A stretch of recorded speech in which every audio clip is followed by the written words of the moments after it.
Ladies and gentlemen,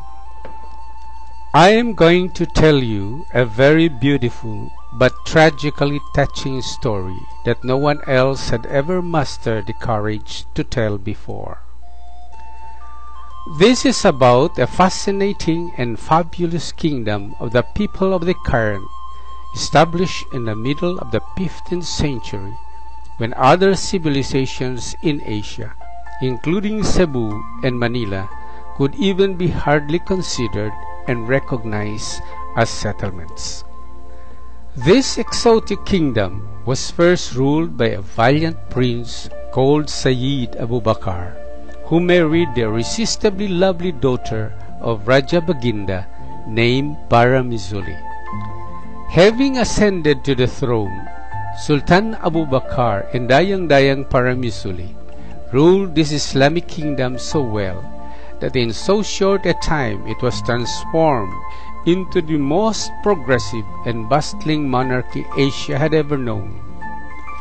No wonder it quickly became the fascination and fantasy of explorers, traders, conquerors, and other monarchs and rulers of the Western world.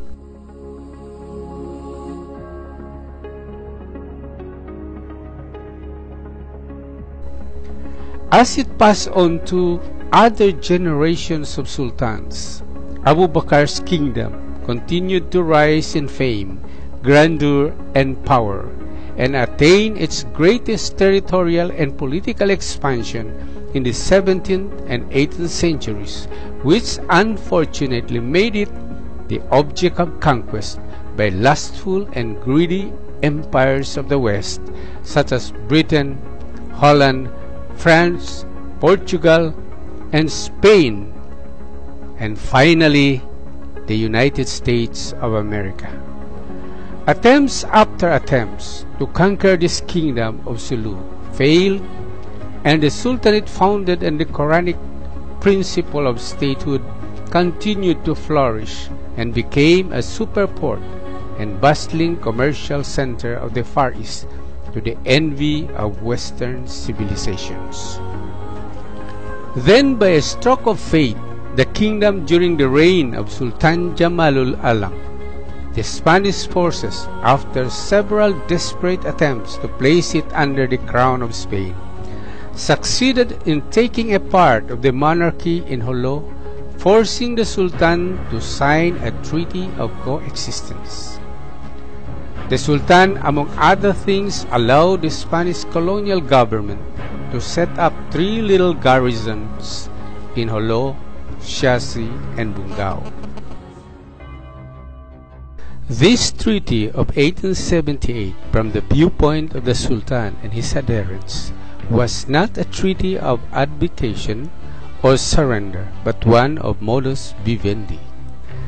The Spaniards never succeeded in acquiring overall sovereignty and territorial ownership of the Sultanate of Sulu, because their control was limited only to the confines of the 3 little garrisons. In 1898, when the Spanish forces were collapsing because of the successful campaign for independence by the Filipino Revolutionary Movement, the loyal and heroic warriors of the Sultanate attacked and captured the Spanish garrison in Bungao, which frantically forced the Spanish officials to turn over peacefully the garrison at Siasi, and also arranged the turnover of the last Spanish garrison in Jolo at a later time. But to the shock and surprise of the Sultan, on May 19, 1899, the American forces landed in Jolo, violating international law, diplomacy, and military protocol, to grab the honor of accepting the surrender of this last Spanish garrison by virtue of the Treaty of Paris, signed on December 10, 1898, wherein Spain ceded and sold to the United States the Sultanate of Sulu, a territory which she did not acquire sovereignty nor proprietary right either by conquest or purchase. Making this treaty more scandalous and immoral was the fact that the cession and sale was consummated without the participation, knowledge, and consent of the real owner, the Royal Sultanate of Sulu. From then on, the American assumed bogus sovereignty and territorial possession of this kingdom, which was finally incorporated to the body politic of the Republic of the Philippines against the popular will and expression of self-determination of the Moro people. Yes, the Americans invaded the territorial domains of this Islamic kingdom without any formal declaration of war or congressional authority, in blatant violation of their 1787 Constitution. But the legitimate political aspiration of the people of the Karen will always remain ardently alive in their hearts and minds forever. This is the beautiful story of the Sultanate of Sulu,